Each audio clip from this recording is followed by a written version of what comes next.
Hello friends. Mahanadi சீரியலில் என்ன நடக்குதுன்னு பார்க்கலாம் வாங்க. வீடியோவை ஸ்கிப் பண்ணாமல் கடைசி வரைக்கும் பாருங்கள். பாட்டிமா பிளான் பண்ணபடியே அவங்களுக்கு சாதகமாக தான் எல்லாமே நடந்துக்கிட்டு இருக்கு. அந்த அளவுக்கு அவங்க நாடகம் போட்டு சாரதா குடும்பத்தில் உள்ள எல்லாரையுமே ஏமாற்றிட்டாங்கன்னு தான் சொல்லணும். அந்த குழந்தை எங்கள் கூட தான் இருக்கணும், விஜயுமே உயிரோட வருவானா மாட்டானான்னு தெரியாது, கண்டிப்பாக அவன் உயிர் பொழைச்சி வரவே மாட்டான்ற மாதிரியெல்லாம் சொல்லக்கூடாத போய் எல்லாமே சொல்லி இங்கே சாரதா குடும்பத்தில் உள்ள எல்லாரையுமே நம்ப வச்சாச்சு. அது மட்டும் இல்லாமல் குழந்தை வந்து எங்கள் கூட தான் இருக்கணும் அப்படின்றதுக்காக சாரதா காலில் கூட விழ போயிட்டாங்க எங்கள் பாட்டிமா. இதெல்லாம் பார்த்து நம்ம சாரதாவுமே இவங்க போட்ட நாடகத்தை எல்லாத்தையுமே நம்பிட்டாங்க. இனிமே இந்த வீட்டில் இருக்க மாட்டோம், நாங்கள் காவேரி கூட்டிக்கிட்டு எங்கள் ஊருக்கே போயிடுறோன்ற மாதிரி நம்ம சாரதாவுமே பாட்டிமா கிட்ட சொல்லிடுவாங்க. பாட்டிமாவுக்கு ரொம்ப சந்தோஷமாக இருக்குது. எப்படியோ இந்த காவேரி குடும்பத்தை இந்த ஊரை விட்டே அனுப்பிட்டோம் அப்படின்னா விஜயோட வாழ்க்கை ரொம்ப நல்லா இருக்கும், ரொம்ப சிறப்பாக இருக்கும் அப்படின்னு ரொம்ப சந்தோஷப்படுறாங்க. ஆனால் விஜய்க்கு தெரிஞ்சுது அப்படின்னா பாட்டிமாவை உண்டுலன்னு பண்ணிடுவாங்க. ஆனால் விஜய்க்குமே எதுவுமே தெரியாத அளவுக்கு தான் இவங்க நாடகமே போட போகிறாங்க. ஆனால் நம்ம விஜயும் காவேரியும் பிரியக்கூடாது, அவங்க குழந்த, அவங்க ரெண்டு பேரும் ஒன்று சேர்ந்து சந்தோஷமாக வாழணும் அப்படின்னு நினைக்கிறவங்க இந்த வீடியோ கீழே கமெண்ட் பண்ணி தருவீங்க. இப்போது நம்ம காவேரியுமே ஹாஸ்பிட்டல்லேருந்து டிஸ்சார்ஜ் பண்ணியாச்சு. அவங்களுமே ஆட்டோலேருந்து வந்து இறங்குறாங்க. வீட்டெல்லாம் பார்க்குறாங்க. இந்த வீடு என்ன புதுசாக இருக்கே, இந்த மாதிரி வீட்டுக்கு நம்ம போனது கூட கிடையாது, இங்கே அம்மா வர சொல்லியிருக்கு, எதுக்காக இங்கே வர சொல்லியிருக்கோம், ஒரு வேளை சொந்தக்காரங்கள வீடாக இருக்குமோ, சொந்தக்காரங்க கூட நமக்கு தெரிஞ்சவங்க யார் வீடுமே இது கிடையாதே அப்படின்னு சொல்லிட்டு வெளியிலே நின்று பயங்கரமாக யோசிச்சுக்கிட்டு இருக்காங்க. உடனே இங்கே நம்ம தாத்தா இருந்துட்டு, சாரதா காவேரி வெளியவே நின்றுக்கிட்டு இருக்கா, போயிட்டு கூட்டிகிட்டு வாமா அப்படின்னு சொல்கிறாங்க. இப்போது நம்ம கங்காவும் நம்ம சாரதாவும் போயிட்டு காவேரியை வா காவேரி உள்ளே வா அப்படின்னு சொல்லிட்டு, அம்மா யார் வீடுமா, எதுக்காக என்ன எங்கே வர சொல்லியிருக்க, நம்ம வீட்டுக்கு போகிறது இல்லையா அப்படின்னு சொல்லிட்டு, இல்லை காவேரி, உனக்கு ஆக்சிடெண்ட் ஆகிடுச்சுல, அப்போது இவங்க தான் நமக்கு உதவியாக இருந்தாங்க. அது மட்டும் இல்லாமல் இவங்களோட பிள்ளையுமே ஆக்சிடெண்ட் ஆகி நம்ம ஹாஸ்பிட்டலில் தான் கொஞ்ச நாள் ட்ரீட்மெண்ட் பார்த்துக்கிட்டு இருந்தாங்க. அப்போ பழக்கமானவங்க தான், வீடு பக்கத்துலேயே இருக்குது அப்படின்றதுனால நாங்கள் கொஞ்சம் பழக்கமாகி உங்ககிட்ட பேசிட்டு போகலான்னு சொல்லிட்டு நம்ம ஊருக்கு போகிறதுக்கு முன்னாடி இவங்கக்கிட்ட சொல்லிட்டு போயிடலாம் அப்படின்றதுக்காக தான் உன்னை இங்கே வர சொன்னோம் அப்படின்னு சொல்லிட்டு. ஓ அப்படியா, அதானே பார்த்தேன், இந்த வீட்டை முன்ன பின்ன நான் பார்த்தது கூட கிடையாது அப்படின்னு சொல்கிறாங்க. இதை கேட்ட சாரதாக்கு ரொம்பவே மனசு கஷ்டமாக இருக்குது. இந்த வீட்டிலே 2-3 வருஷத்தை ஓட்டி கழிச்சு இந்த வீட்டில் எப்படியெல்லாம் ஓடி ஆடி தெரிஞ்சுக்க மாட்டா, விஜய் கூட ரொம்ப சந்தோஷமாக வாழ்ந்த இடம் இது, ஆனால் இத்தவே இப்படி மறந்துட்டாளே அப்படின்னு சொல்லிட்டு ரொம்பவே வருத்தப்படுறாங்க. அழுகவும் செய்கிறாங்க. உடனே கங்கா இருந்துட்டு, அம்மா எதுக்காகம்மா அழுகிற அப்படின்னு சொல்லிட்டு, ஒன்றும் இல்லடி, சரி காவேரி நீ உள்ளே வா அப்படின்னு சொல்லிட்டு காவேரியை உள்ளே கூட்டிகிட்டு போகிறாங்க. வீட்டெல்லாம் சுற்றி சுற்றி பார்க்குறாங்க. ஏதோ புதுசாக பார்க்குற மாதிரியே பார்க்குறாங்க நம்ம காவேரி. இப்போது இங்கே தாத்தா பாட்டி இருக்காங்க. தாத்தா பாட்டியை பார்த்து கூட நம்ம காவேரிக்கு எந்த ஞாபகமும் வரல. உடனே இங்கே நம்ம சாரதா இருந்துட்டு, சரி கங்கா நம்ம கிளம்பலாமா அப்படின்னு சொல்லிட்டு, சரிங்கம்மா நாங்கள் போயிட்டு வரோம் அப்படின்னு சொல்லிட்டு பாட்டிமா கிட்ட சொல்கிறாங்க. சரி நீங்கள் ரொம்ப சந்தோஷமாக இங்கேருந்து கிளம்புங்க, அது மட்டும் இல்லாமல் காவேரியை ரொம்ப நல்லா பார்த்துக்கோங்க அப்படின்னு சொல்லிட்டு, சரிங்கம்மா அப்படின்னு சொல்லிட்டு ரொம்பவே கவலையோடு அங்கேருந்து நம்ம கங்கா, சாரதா இவங்க எல்லாருமே கிளம்பி போகிறாங்க. அதுக்கப்புறம் இவங்க கிளம்பி போனதுக்கப்புறம் தான் நம்ம தாத்தாவுக்கும் பாட்டிக்கும் ரொம்பவே ரிலாக்ஸாக இருக்குது. உடனே நம்ம ராதா வந்து, அம்மா நம்ம சொல்லக்கூடாத பொய்யெல்லாம் சொல்லி அவங்கள ஏமாற்றிட்டோம், அது மட்டும் இல்லாமல் விஜய் உயிர் பொழைச்சி வரவே மாட்டான், அவன் செத்து கூட போயிடுவான்ற மாதிரி நீ அவங்கக்கிட்ட சொன்னம்மா, அதெல்லாம் ரொம்ப தப்பு தானே, விஜயை போயிட்டு அப்படி சொன்னால் எப்படிம்மா, அவன் உங்களோட உயிர் இல்லை அப்படின்னு சொல்லிட்டு. உடனே கல்யாணி சொல்கிறாங்க, எனக்கு தெரியும் ராதா, அவன் உயிரோட சந்தோஷமாக நிம்மதியாக வாழணும் அப்படின்னா இதெல்லாம் சொல்லி தானே ஆகணும், நெருப்புனா வாய் சுற்றவா போகுது, அது மாதிரி தான் இதுவும், அவனோட வாழ்க்கை நல்லா இருக்கணும், அவன் வாழ்க்கை சரியாகணும், அவன் வாழ்க்கையை சரி செய்யறதுக்காக தான் நான் இப்படியெல்லாம் பேசினேன், இதில் எந்த தப்புமே இல்லை, நல்லது தானே செய்ய போகிறோம், நம்ம விஜய் சந்தோஷமாக இருக்கணும், இத்தனை நாளாக அந்த காவேரி குடும்பத்துக்கிட்ட சிக்கிக்கிட்டு அவன் பட்டது எல்லாமே போதும், இனிமேவாவது அவனும் அவங்க குழந்தையும் சந்தோஷமாக இருக்கணும், கொஞ்ச நாள்லே நம்ம விஜய்க்குமே ஒரு நல்ல பொண்ணை பார்த்து கல்யாணம் பண்ணி வச்சுருவோம், அவள் குழந்தையும் பார்த்துக்கிட்டு விஜயையும் பார்த்துக்கிட்டு இருப்பா அப்படின்னு சொல்லிட்டு. உடனே ராதா சொல்கிறாங்க, எல்லா பொண்ணுங்களும் ஒரே மாதிரி இருக்க மாட்டாங்களம்மா, ஒருவேளை விஜய்க்கு 2ஆம் தரமாக வரவ இந்த குழந்தைய கொடுமைப்படுத்தினானா என்ன பண்ண முடியும், கண்டிப்பாக அப்படி நடக்கவே நடக்காது, அப்படி நடக்கிறதுக்கு நான் விடவும் மாட்டேன், கொஞ்சம் பொறுமையாக நல்ல பொண்ணை பார்த்து நம்ம விஜய்க்கு கல்யாணம் பண்ணுவோம் அப்படின்னு சொல்லிட்டு. உடனே நம்ம தாத்தா இருந்துட்டு, சரி கல்யாணி இதெல்லாம் நம்ம அப்புறமா பேசிப்போம், நம்ம விஜயை பார்த்து பேசிட்டு வந்துடுவோம். அது மட்டும் இல்லாமல் ராதா நீ குழந்தைய நல்லா பத்திரமா பார்த்துக்கோ. அது மட்டும் இல்லாமல் ஒரு வாடகை தாயுமே நாங்கள் அரேஞ்ச் பண்ணியிருக்கோம். குழந்தைக்கு நேரத்துக்கு நல்லா வயிற்ற நிரப்பி பால் கொடுக்க சொல்லு. குழந்தைய நல்லபடியாக பார்த்துக்கோ. கூட இருந்து நீயும் பார்த்துக்கோ ராதா அப்படின்னு சொல்லிட்டு எங்கள் தாத்தாவும் நம்ம கல்யாணியும் 2 பேரும் கிளம்பி இப்போது ஹாஸ்பிட்டலுக்கு போகிறாங்க. இப்போது ராதா மனசுக்குள்ளேயே நினைக்கிறாங்க, அம்மாவும் அப்பாவும் இப்படியெல்லாம் பொய் சொல்லிக்கிட்டு இருக்காங்க. காவேரி பிரிஞ்சு கண்டிப்பாக விஜய் இருக்கவே மாட்டான். ஏற்கனவே இந்த டிவோர்ஸ் விஷயத்தில் நானும் அம்மாவும் காவேரி கிட்ட போயிட்டு அவளை கட்டாயப்படுத்தி டிவோர்ஸ் பேப்பரில் கையெழுத்து போட சொன்னதுக்கே விஜய் அந்த அளவுக்கு கோவப்பட்டான். வீட்டை விட்டே போயிட்டான். இப்போது இப்படி அம்மா என்னென்னமோ பண்ணிக்கிட்டு இருக்காங்க. இந்த விஷயம் எல்லாமே விஜய்க்கு தெரிஞ்சுது அப்படின்னா கடைசி வரைக்கும் அம்மா கூட பேச மாட்டானே, இந்த இடத்துலையும் இருக்க மாட்டானே அப்படின்னு சொல்லிட்டு ராதா மனசுக்குள்ளே நினைக்கிறாங்க. என்னமோ விஜய்க்கு எல்லாமே நல்லதாக நடந்தால் அதுவே சந்தோஷம்தான் அப்படின்னு சொல்லிட்டு ராதா அவங்க வேலையை பார்க்க ஆரம்பிச்சிடுறாங்க. இன்னொரு சைடு இங்கே நம்ம தாத்தாவும் பாட்டியும் ஹாஸ்பிட்டலுக்கு போயாச்சு. இங்கே நம்ம விஜய் கண் விழிக்கிறாங்க. தாத்தாவும் பாட்டியும் முன்னாடி நின்றுக்கிட்டு இருக்காங்க. தாத்தா பாட்டி நீங்கள் 2 பேரும் இருக்கீங்க, காவேரி எங்க அப்படின்னு சொல்லிட்டு கேட்கவும் இதை கேட்ட நம்ம பாட்டி பயங்கரமாக அதிர்ச்சி ஆகிறாங்க. முன்னாடி நாங்கள் 2 பேரும் நின்றுக்கிட்டு இருக்கோம், இது அவன் கண்ணுக்கு தெரியல. முதல்ல காவேரியை தான் கேட்குறான். இவங்கிட்ட இருந்து எப்படி அந்த காவேரியை அதுவும் அவன் மனசுக்குள்ளேருந்து எப்படி தூக்கி வெளியேறியறது அப்படின்னு சொல்லிட்டு பயங்கரமாக யோசிக்கிறாங்க நம்ம பாட்டிமா. என்ன பாட்டி நான் கேட்டுக்கிட்டே இருக்கேன், நீங்கள் என்னன்னா அமைதியாக இருக்கீங்க. காவேரி எங்க ஆக்சிடெண்ட் ஆனதில் காவேரிக்கும் குழந்தைக்கும் ஏதாவது ஆச்சா அப்படின்னு சொல்லிட்டு இன்னொரு சைடு இங்கே நம்ம ராதாவும் அன்பரசும் கிளம்பி விஜயை பார்க்கணுன்றதுக்காக அவங்களுமே வந்துடுறாங்க. கரெக்டாக விஜய் நம்ம தாத்தா பாட்டி கிட்ட பேசிக்கிட்டு இருக்கப்போ இங்கே நம்ம அன்பரசும் ராதாவும் பக்கத்தில் தான் வந்து நிற்கிறாங்க. சித்தியும் சித்தப்பாவும் கூட வராங்க. அப்போது காவேரி குடும்பத்தில் உள்ள எல்லாருமே பின்னாடி வந்துக்கிட்டு இருக்காங்களா, காவேரிக்கு குழந்தைக்கும் எதுவும் ஆகலைல்ல, குழந்தை பிறந்துருச்சா அப்படின்னு சொல்லிட்டு நம்ம விஜய் ரொம்பவே ஆவலாம் கேட்கவும் நம்ம தாத்தா இருந்துட்டு விஜய் அப்படின்னு சொல்லிட்டு அழுகுறாங்க. தாத்தா என்னாச்சு தாத்தா, குழந்தைக்கு ஏதாவது ஆயிடுச்சா? இல்லைப்பா விஜய், காவேரி இறந்து போயிட்டாப்பா, ஆக்சிடென்ட்லேயே ஸ்பாட் அவுட் ஆகிட்டாப்பா அப்படின்னு சொல்லிட்டு சொல்கிறாங்க. இதை கேட்ட நம்ம விஜய் பயங்கரமாக அழுகுறாங்க. என்ன தாத்தா சொல்கிறீங்க, கண்டிப்பாக காவேரி என்னை விட்டு பிரியறதுக்கு வாய்ப்பே இல்லை. ஏன்னா நாங்கள் செத்தாலுமே 2 பேரும் ஒரே அடியாக தான் செத்துருப்போம். நாங்கள் கண்டிப்பாக ஒருத்தரை மாற்றி ஒருத்தர் உயிர் அதாவது பிரிஞ்சு இருக்கிறதுக்கு வாய்ப்பே இல்லை. அப்போது என் உயிரும் போயிருக்கணும்ல அப்படின்னு சொல்லிட்டு இல்லைப்பா, நம்ம நினைக்கிறது எல்லாமே நடந்துட்டா அப்போது கடவுள்னு ஒருத்தர் எதுக்காகப்பா இருக்காரு, நம்ம இது எல்லாத்தையுமே ஏற்றுக்கிட்டு தான்ப்பா ஆகணும், இது இயற்கையோட நியதிப்பா அப்படின்னு சொல்லிட்டு தாத்தா வந்து சமாளிக்க பார்க்குறாங்க. இல்லை தாத்தா நீங்கள் போய் சொல்கிறீங்க, கண்டிப்பாக காவேரி என்னை விட்டு போயிருக்க மாட்டா அப்படின்னு சொல்லிட்டு அழுகுறாங்க. உடனே இங்கே நம்ம ராதாவுமே விஜய் நீ இதை ஏற்றுக்கிட்டு தான்ப்பா ஆகணும், உண்மையவே காவேரி உன்னை விட்டுட்டு போயிட்டாப்பா அப்படின்னு சொல்லிட்டு சொல்கிறாங்க. அதுக்கப்புறம் இங்கே விஜய் பயங்கரமாக அழுக அப்படியே மயக்கம் வந்துடுது. உடனே டாக்டரை நம்ம பாட்டிமா ரொம்பவே பதட்டமாக போய் கூப்பிடுறாங்க. டாக்டருமே வந்து செக் பண்ணி பார்க்குறாங்க. இது சாதாரண மயக்கம் தான், நிறைய ப்ரெஷர் கொடுக்குற மாதிரி இவருக்கு எந்த ஒரு விஷயத்தையுமே சொல்லாதீங்க அப்படின்னு சொல்கிறாங்க. அது மட்டும் இல்லாமல் இன்றைக்கி நீங்கள் ஈவினிங்கே டிஸ்சார்ஜ் ஆகிடலாம் அப்படின்னு சொல்கிறாங்க. அதுக்கப்புறம் வீக்லி ஒன்ஸ் வந்து நீங்கள் செக்கப்புக்கு வரணும், கம்பல்சரி வந்தே ஆகணும் அப்படின்ற மாதிரி சொல்கிறாங்க. டேப்லெட்ஸ் எல்லாத்தையுமே எழுதி கொடுத்துட்றாங்க. ஈவினிங் நீங்கள் டிஸ்சார்ஜ் பண்ணிக்கலாம் அப்படின்ற மாதிரி சொல்லிவிட்டு டாக்டர் அங்கேருந்து போயிடுறாங்க.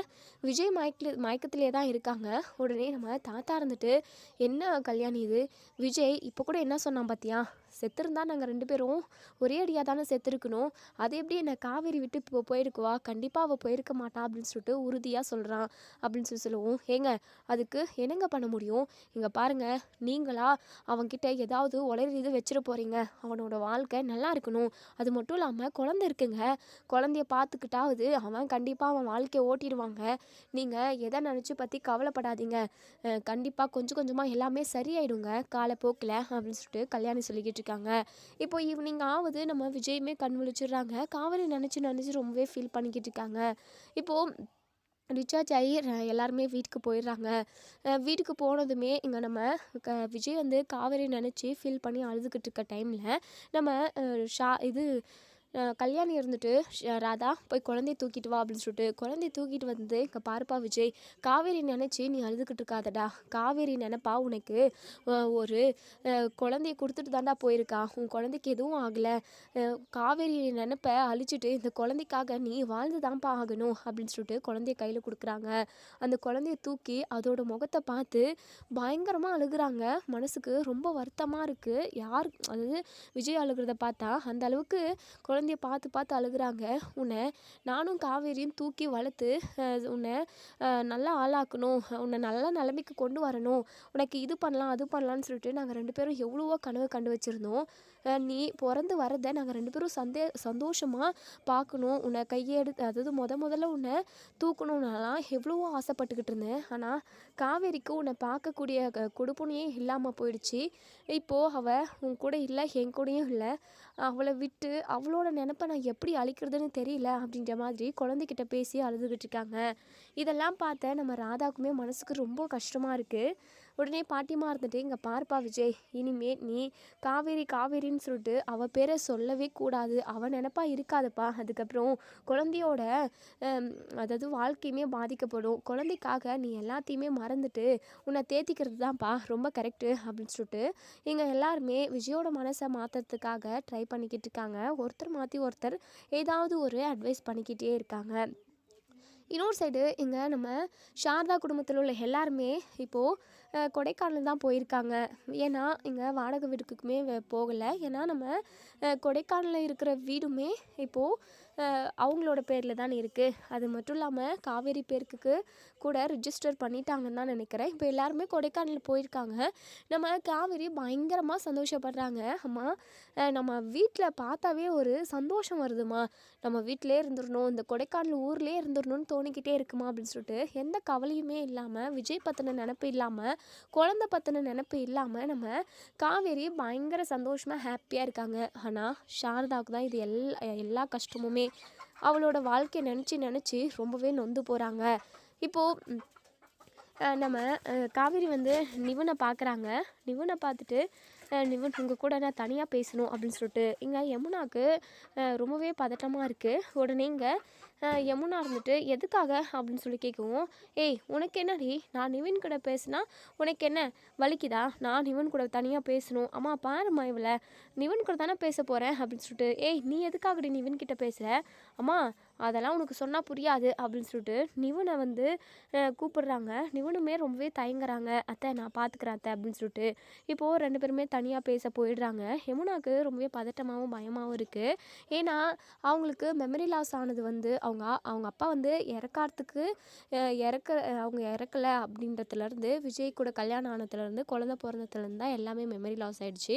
அதுக்கு முன்னாடி வரைக்குமே நம்ம காவேரி வந்து அவங்க அப்பா கூட அதுக்கப்புறமும் நிவனை லவ் பண்ணிக்கிட்டு இருந்தது, அது எல்லாமே அவங்களுக்கு ஞாபகம் இருக்குது. நிவன் கிட்ட சொல்கிறாங்க, என்ன நிவன், நீங்கள் எப்போவுமே என் கூடவே இருந்தால் வீட்டில் உள்ள எல்லாருக்கும் சந்தேகம் வராதா? அதுக்கப்புறம் நீங்கள் என்னை லவ் பண்ணுற விஷயமும் உங்களை நான் லவ் பண்ணுற விஷயமும் அம்மாவுக்கு தெரிஞ்சா என்ன அடிப்பாங்க, ரொம்ப திட்டுவாங்க. நீங்கள் உங்கள் வீட்டுக்கு போங்க நிவன் அப்படின்னு சொல்லிட்டு நிவன் இருந்துட்டு என்ன பேசுறதுன்னே தெரியல அவங்களுக்கு. ஓ இவளுக்கு மெமரி லாஸ் ஆகிடுச்சுல்ல, இப்போது நானும் அவளும் லவ் பண்ணிக்கிட்டு இருக்காரு இவன் நினைக்கிறா. ஐயோ எப்படி தான் சமாளிக்கிறது, கண்டிப்பாக யமுனா பொறுமையாக இருக்கவே மாட்டாளே அப்படின்ற மாதிரியெல்லாம் நிவன் பயங்கரமாக யோசிக்கிறாங்க. இன்னொரு சைடு இங்கே நம்ம யமுனா இருந்துட்டு, அம்மா என்னம்மா இவங்க 2 பேரும் தனியாக போய் பேசி என்ன பண்ண போகிறாங்க அப்படின்னு சொல்லிட்டு உடனே இங்கே கங்கா சொல்கிறாங்க, ஏய் யமுனா நீ கொஞ்சம் பொறுமையாக ரெடி, அந்த டைமில் அவங்க 2 பேரும் லவ் பண்ணிக்கிட்டு இருந்தாங்களே அந்த நினப்பு காவேரி மனசுக்குள்ளே இருக்குது, அதனால தான் அவங்க 2 பேரும் தனியாக பேசுகிறதுக்காக போயிருக்காங்க அப்படின்னு சொல்லிட்டு. அப்போது என் வாழ்க்கை என்னத்துக்கு ஆகுறது அப்படின்னு சொல்லிட்டு யமுனா பயங்கரமாக கோவப்படவும் உடனே சாரதா இருந்துட்டு, கொஞ்சம் நீ தாண்டி என் நிலமையை புரிஞ்சுக்கணும். ஏன் காவேரிக்கு தான் மெமரி லாஸ் ஆகிடுச்சு, நிவனுக்குமா மெமரி லாஸ் ஆகிடுச்சு? இல்லைல்ல, நிவன் எல்லாத்தையும் பார்த்துப்பாரு, நிவன் தம்பிக்கிட்ட நீ இதை விட்டுரு, அதுக்காக என்னாலலாம் இந்த விஷயத்தில் பொறுமையாக இருக்க முடியாதுமா அப்படின்னு சொல்லிட்டு, ஏய் உன் அக்காக்காக இதை கூட பொறுத்துக்க மாட்டியாடி, அவள் என்ன தெரிஞ்சா பண்ணிக்கிட்டு இருக்கா, சும்மா பேசுவாங்க, பேசுகிறதுனால உனக்கு என்ன குடியா முழுங்கி போகுது அப்படின்னு சொல்லிட்டு ஒரு வழியாக யமுனாவை கொஞ்சம் சமாதானப்படுத்தி இங்கே நம்ம சாரதாவும் கங்காவும் வைக்கிறாங்க. சாரதாவுக்கு குழந்தை நினப்பாவே இருக்குது. என்றைக்கு இவ ஞாபகம் வந்து குழந்தைய தூக்கி கொஞ்சம் போகிறாளோ அதுக்குள்ளே அந்த அம்மாங்க என்ன பேச இருக்கிறாங்களோ யாருக்கு தெரியும் அப்படின்னு சொல்லிட்டு பயங்கரமாக யோசிச்சுக்கிட்டே இருக்காங்க. அது மட்டும் இல்லாமல் கங்காவுக்கு ஒரு டவுட் வருது. அம்மா, நம்ம விஜயை போய் பார்த்து பேசியிருக்கணுமா, அவர் எந்த கண்டிஷனில் இருக்காரு அப்படின்றத நம்ம டாக்டர்கிட்ட கேட்டு தெரிஞ்சிருந்துருக்கணுமா. அவங்கள பார்க்காம வந்தது நம்மளோட தப்புன்னு எனக்கு தோணிக்கிட்டே இருக்குது. என்னமோ விஜயோட பாட்டியும் தாத்தாவும் ஏதோ ஒன்று பண்ணுறாங்களோன்னு எனக்கு தோணிக்கிட்டே இருக்குமா அப்படின்னு சொல்லிட்டு கங்கா சொல்லவும், இதை கேட்டதுமே சாரதா இருந்துட்டு, ஏய் என்னடி சொல்கிற? ஆமாம்மா, நம்ம பேசாமல் விஜய் இருக்கிற ஹாஸ்பிட்டலுக்கு போயிட்டு அவர் எந்த கண்டிஷனில் இருக்கார், உண்மையாகவே இப்போ விஜயோட பாட்டி தாத்தா சொல்கிறதெல்லாம் உண்மையா அப்படின்றத நம்ம கன்ஃபார்ம் பண்ணியிருந்துருக்கணும் அப்படின்னு சொல்கிறாங்க. ஏய் ஆமாடி, நீ சொல்கிறதும் உண்மைதான், விஜய் இறந்து போகிறதுக்கு கூட வாய்ப்பு இருக்குது அப்படிங்கிற மாதிரியெல்லாம் அவங்க தாத்தாவும் பாட்டியும் சொன்னாங்க. நம்ம நேரில் போயிட்டு எதுக்காகவும் விசாரிச்சுருந்துருக்கணும். இதுக்கு முன்னாடியே அவங்க பாட்டி விஜயும் காவேரி பிரிச்சிடணும், பசுபதியால் விஜய்க்கு நிறைய ஆபத்து பாதிப்பு வருது அப்படின்றதுனால காவேரிக்கிட்டேருந்து விஜயை ஒரே அடியாக பிரிச்சணுன்றதுக்காக டிவோர்ஸ் பேப்பரை எடுத்துக்கிட்டு நம்ம வீட்டுக்கு வந்து கட்டாயப்படுத்தி சைன் போட சொன்னவங்க தானடி அவங்க. கண்டிப்பாக விஜயும் காவேரியும் இதுதான் சாக்கு அப்படின்னு சொல்லிட்டு பிரிக்கிறதுக்கு நிறைய வாய்ப்பு இருக்குது. நீ சொல்கிறது கரெக்டு தான் கங்கா. நம்ம நிவன் தம்பியை விட்டு போயிட்டு விஜய் என்ன மாதிரி கண்டிஷனில் இருக்கார் அப்படின்றத நம்ம தெரிஞ்சுக்கணும். அதுக்கப்புறம் நம்ம என்ன முடிவெடுக்க வேண்டியது இருக்கோ அதை முடிவெடுத்துக்கலாம். இந்த பசுபதியால் தான் இப்போது நம்ம குடும்பமே சீரழிஞ்சு கிடக்குது. நம்ம குடும்பத்தில் உள்ள எல்லாருமே ரொம்ப சந்தோஷமாக இருக்கணும் அப்படின்னு சொல்லிட்டு நான் நினைச்சேன். ஆனால் இந்த பசுபதி நம்மளை நிம்மதியாகவே இருக்க விட மாட்டாண்டி. இந்த பசுபதியும் ராகவும் சேர்ந்து தான் இப்படி ஒரு ஆக்சிடெண்ட்டை பண்ணது. இவங்களால தான் இப்போது காவேரி விஜயும் பிரிஞ்சுருக்காங்க. காவேரியோட குழந்தை எது அப்படின்னு கூட காவேரிக்கு இப்போ தெரியாத நிலமையில அவள் இருக்கா. இப்போது இதான் சாக்குன்னு சொல்லிட்டு விஜயோட பாட்டியுமே பிரிக்கிறதுக்கு நிறைய வாய்ப்பு இருக்குது. காவேரியும் விஜயும் ஒன்று சேர்ந்து சந்தோஷமாக வாழணுண்டி. அந்த பசுபதியை பேசாமல் நான் கொண்டுட்டு ஜெயிலுக்கு போயிடுவா கங்கா. நீங்கள் எல்லாருமே சந்தோஷமாக இருந்தால் தாண்டி எனக்கு நிம்மதியாக இருக்கும். இப்படி அவன் பிரச்சனை மேலே பிரச்சனை ஏதாவது ஒன்று கொடுத்துக்கிட்டே இருக்காண்டி. உன்னை ரவுடி ஆளுங்களெல்லாம் விட்டு உன்னை கீழே நூக்கி விட்டு உனக்குமே 8வது மாதத்தில் குழந்த பிறந்துச்சு. ஆனால் காவேரிக்கு அதோட மோசமான நிலைமையில குழந்த பிறந்துச்சுடி. இப்படி ஒவ்வொன்றா பிரச்சனை மேலே பிரச்சனை கொடுத்துக்கிட்டே இருக்கான். அவனை நான் கொன்று போட்டுடுறேங்கங்க அப்படின்னு சொல்லிட்டு இங்கே சாரதா சொல்லவும், அம்மா கொஞ்சம் பொறுமையாக இருமா, நீ ஏன் இப்படி இது பண்ணுற? நம்ம நிவின் கிட்ட பேசி நிவினை போயிட்டு நம்ம விஜய் இருக்கிற ஹாஸ்பிட்டலில் டாக்டர்கிட்ட என்ன ஏதுன்னு சொல்லிட்டு விசாரிச்சுட்டு வர சொல்லுவோம். அதுக்கப்புறம் நம்ம எதுவாக இருந்தாலும் முடிவெடுத்துக்கலாமா. இதை நம்ம இப்படியே விட்டுறக்கூடாது. அதுக்கப்புறம் காவேரியோட வாழ்க்கை தான் கேள்விக்குறியாக இருக்கும். காவேரிக்கு நிரந்தரமாக அதாவது பழைய ஞாபகம் எதுவுமே வரல அப்படின்னா கூட பரவாயில்ல, அவளுக்கு இன்னொரு வாழ்க்கை கூட அமைச்சு வைக்கலாம். ஆனால் அவளுக்கு எப்போ வேணாலுமே பழைய ஞாபகங்கள் திரும்ப வரும் அப்படின்னு சொல்லிட்டு டாக்டர் சொல்லியிருக்காங்க. அது மட்டும் இல்லாமல் காவேரிக்கு கல்யாணம் நடந்த விஷயம், அவள் ப்ரெக்னெண்ட்டாக இருக்கிற விஷயம்னு ஊரில் உள்ள எல்லாருக்குமே தெரியும். யாரோ ஒருத்தவங்க காவேரியை பார்த்து உனக்கு கல்யாணம் ஆகிடுச்சுல, நீ ஏன் உன் அம்மா வீட்டில் இருக்க அப்படின்னு சொல்லிட்டு கேட்டாங்க அப்படின்னா கண்டிப்பாக காவேரி இதனால் நிறைய எஃபெக்ட் ஆகாமா. இது எல்லாத்தையுமே நம்ம யோசிச்சு தான் பண்ணோம். ஃபஸ்ட்டு இப்போ விஜய் என்ன மாதிரி கண்டிஷனில் இருக்காரு அப்படின்றத நம்ம உண்மையை தெரிஞ்சுக்கணுமா அப்படின்னு சொல்லிட்டு நம்ம கங்கா வந்து சொல்கிறாங்க. இப்போது இன்னொரு சைடு நம்ம நிவினும் காவேரியும் ரொம்ப நேரமாக பேசிக்கிட்டு இருக்காங்க. காவேரிக்கு எப்படி சொல்லி புரிய வைக்கிறதுனே நம்ம நிவனுக்கு தெரியவே இல்லை. யமுனாவுக்கு வேற ஒரு பக்கம் புகஞ்சிக்கிட்டு இருக்கு. நிவனை யாருக்காகவுமே நம்ம யமுனா வந்து விட்டு தரவே மாட்டாங்க அப்படின்றது தான் ரொம்ப ரொம்ப உண்மையே. ஏன்னா நம்ம நிவன் வந்து மேரேஜுக்கு அப்புறம் கூட ரொம்ப நாளாகவே நம்ம யமுனாவை ஏற்றுக்கவே இல்லை. இப்போ ரீசெண்டாக கொஞ்ச நாளைக்கு முன்னாடி தான் யமுனா மேலே லைட்டாக கேரிங்கே நம்ம நிவனுக்கு இருக்க தான் செய்யுது. இப்போது நம்ம காவேரி வந்து டோட்டலாக இப்போது மெமரி லாஸ் ஆகிடுச்சு அவங்களுக்கு. நிவனை வந்து லவ் பண்ண விஷயம் மட்டும்தான் அவங்களுக்கு ஞாபகம் இருக்குது அப்படின்னா கண்டிப்பாக நிவனோட மனசு மாறத்துக்கு கூட நிறைய வாய்ப்பு இருக்குது. ஒருவேளை நிவன் வந்து காவேரியவே திரும்பவும் யாருக்கும் தெரியாமல் கல்யாணம் பண்ணிக்கிட்டாங்க அப்படின்னா நம்மளோட நிலைமை என்ன வருது அப்படின்னு சொல்லிட்டு பயங்கரமாக யோசிக்கிறாங்க. இப்போது இங்கே நம்ம சாரதா இருந்துட்டு, ஹே காவேரி என்னடி பண்ணிக்கிட்டு இருக்க, எங்கள் முன்னாடியே நீ போய் தனியாக நிவன்கிட்ட பேச வேண்டியது என்னடி இருக்குது அப்படின்னு சொல்லிட்டு இங்கே காவேரி வந்து பயப்பட தான் செய்கிறாங்க. அம்மா சும்மா தான்மா பேசிக்கிட்டு இருந்தேன் அப்படின்னு சொல்லிட்டு, சரி நான் நிவன் கூட தனியாக பேசணும். அம்மா நீ எதுக்காகம்மா நிவன் கூட தனியாக பேச போகிற? ஏய் உனக்கு என்னடி போயிட்டு உன் வேலையை பாரு, போய் படுத்து தூங்கி ரெஸ்ட் எடு போடி அப்படின்னு சொல்லிட்டு எங்கள் காவிரியை ரெண்டு திட்டி உள்ள ரூமுக்கு அனுப்பிடுறாங்க. இப்போது கங்காவும் சாரதாவும் நிவன்கிட்ட தம்பி உங்ககிட்ட நாங்கள் ஒரு முக்கியமான விஷயம் பேசணும் தம்பி அப்படின்னு சொல்லிட்டு சொல்லுங்க அத்தை அப்படின்னு சொல்லுவோம்.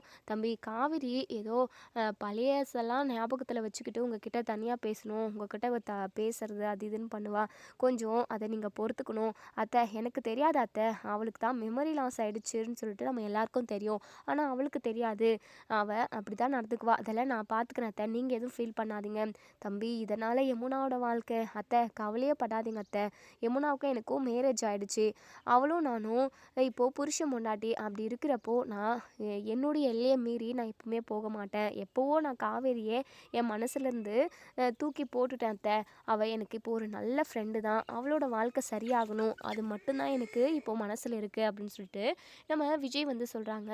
சரிங்க தம்பி, நீங்கள் தயவு செஞ்சு கொஞ்சம் இது விஜயோட கண்டிஷன் எப்படி இருக்குன்னு சொல்லிட்டு நீங்கள் நேரில் போயிட்டு விசாரிச்சுட்டு வந்துடுங்க. எனக்கு விஜயோட தாத்தா பாட்டி மேலே கொஞ்சம் சந்தேகமாக இருக்குது, காவேரியும் விஜயும் பிரிக்கணுன்றதுக்காக இவங்க ஏதாவது பிளான் பண்ணுவாங்களோன்னு எனக்கு தோணிக்கிட்டே இருக்குது தம்பி அப்படின்னு சொல்லிட்டு. சரிங்க அத்தை, நீங்கள் கவலைப்படாதீங்க, நான் போய் பார்த்துட்டு வந்துடுறேன் அப்படின்னு சொல்லிட்டு இப்போது நம்ம நிவன் வந்து விஜயை அட்மிட் பண்ணியிருந்த ஹாஸ்பிட்டலுக்கு போயிட்டு அந்த டாக்டர்கிட்ட விசாரிக்கிறாங்க. டாக்டருமே அவங்க டிஸ்சார்ஜ் ஆகி போயிட்டாங்க, அவரோட உயிருக்கு எந்த ஆபத்தும் இல்லை, அவர் இப்போது குணமாயிட்டாரு அப்படின்னு சொல்லிட்டு. இதை கேட்ட நம்ம நிவன் பயங்கரமாக அதிர்ச்சி ஆகுறாங்க. இது விஷயமா யாருமே வீட்டுக்கு சொல்லி அனுப்பலையே, ஒருவேளை அத்தை சொன்ன மாதிரி இந்த விஜயோட பாட்டியும் தாத்தாவும் தான் ஏதோ ஒரு வேலை பார்க்குறாங்க போல் அப்படின்னு சொல்லிட்டு இப்போது நிவன் வந்து விஜயோட வீட்டுக்கு தான் போகிறாங்க. வீட்டுக்கு போனால் நம்ம விஜய் ரூமில் வந்து ரெஸ்ட் எடுத்துருப்பாங்க, தாத்தாவும் பாட்டியும் மட்டும்தான் இப்போது ஹாலில் உட்காந்துருக்காங்க. இப்போது நிவனை பார்த்ததுமே தாத்தாவும் பாட்டிக்கும் பயங்கர அதிர்ச்சியாக இருக்குது. வந்து விஜய் எங்கே இருக்காரு, விஜய் நல்லா இருக்காரா, அவருக்கு இப்போ எப்படி இருக்குது அப்படின்னு சொல்லிட்டு, இங்கே பாருப்பா அவன் இறந்து போயிட்டான் அப்படின்னு சொல்கிறாங்க. இதை கேட்ட இங்கே நம்ம நிவன் பயங்கரமாக அதிர்ச்சி ஆகுறாங்க. என்ன சொல்கிறீங்க, இது விஷயமா நீங்கள் எங்களுக்கு எதுவுமே இன்ஃபார்ம் பண்ணவே இல்லையே அப்படின்னு சொல்லிட்டு.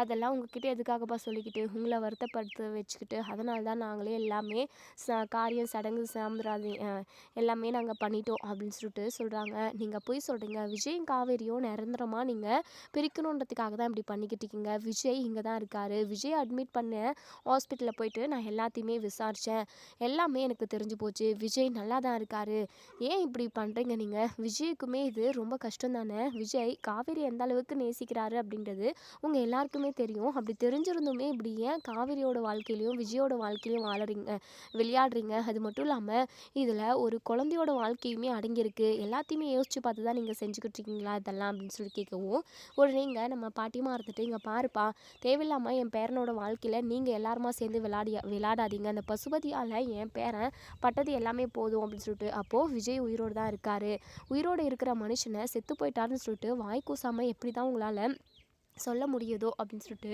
சொல்கிறாங்க. உடனே பாட்டிமா இருந்துட்டு, இங்கே பாருப்பா என் பேரனோட வாழ்க்கை நல்லா இருக்கணுன்றதுக்காக நாங்கள் எப்படியாப்பட்ட பொய்யும் சொல்கிறதுக்கு ரெடியாக தான் இருக்கோம், தேவையில்லாமல் பிரச்சனை பண்ணாமல் இங்கேருந்து போயிடுப்பா அப்படின்னு சொல்லிட்டு. கண்டிப்பாக என்னால் போக முடியாது, விஜய் பிரதரோட வாழ்க்கையை நான் சரி செய்யணும், அவரோட மனசில் உள்ள காவேரியை நான் இங்கே கூட்டிகிட்டு வந்து நிப்பாட்டுவேன் அப்படின்னு சொல்லிட்டு. ஆமாம் அவளை இங்கே நீ கூட்டிகிட்டு வந்து நிப்பாட்டினாலுமே இவன் தான் என் புருஷன் அப்படின்னு சொல்லிட்டு விஜய்க்கு தழுவி கட்டி பிடிச்சிக்க போகிறா பாரு, அவளுக்கே எல்லாமே மறந்து போச்சு, அதுக்காக எப்போவுமே மறந்தே இருப்பாங்கன்னு அர்த்தமா, அவங்களுக்கு கண்டிப்பாக எப்போ வேணாலுமே பழைய ஞாபகங்கள் திரும்ப வரலான்னு சொல்லிட்டு டாக்டர் சொல்லியிருக்காங்க. அப்படி இருக்கிறப்போ நீங்கள் எப்படி இப்படியெல்லாம் பேசலாம் பண்ணலாம், நீங்கள் பண்ணுறது ரொம்ப தப்பு, விஜய்ன்னு சொல்லிட்டு ரொம்பவே சத்தமாக இங்கே நம்ம நிவன் வந்து கூப்பிடுறாங்க.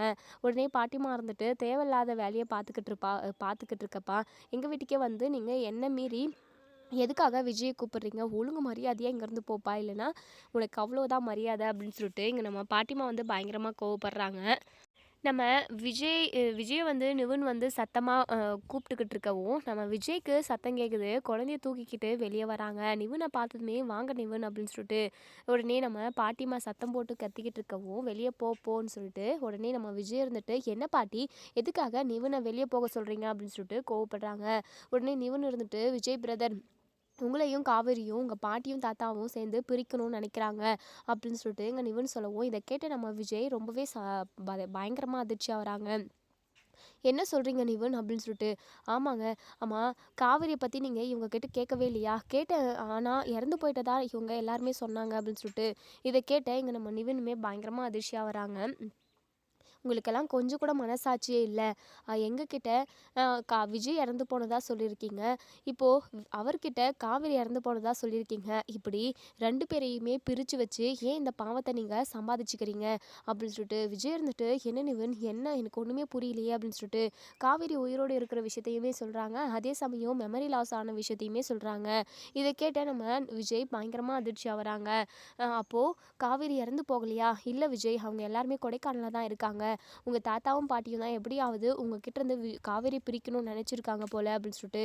உடனே நம்ம விஜய் இருந்துட்டு, பாட்டி என்ன பாட்டி இதெல்லாம் அப்படின்னு சொல்லிட்டு. ஆமாப்பா, நீ சந்தோஷமாக நிம்மதியாக ஏன் நீ உயிரோடு இருக்கணும் அப்படின்னா கண்டிப்பாக அந்த காவேரி உன் கூட இருக்கக்கூடாது. காவேரி உன் கூட இருக்கிற வரைக்கும் தானே அந்த பசுபதியும் ராகவும் உன்னை பழி வாங்குவாங்க.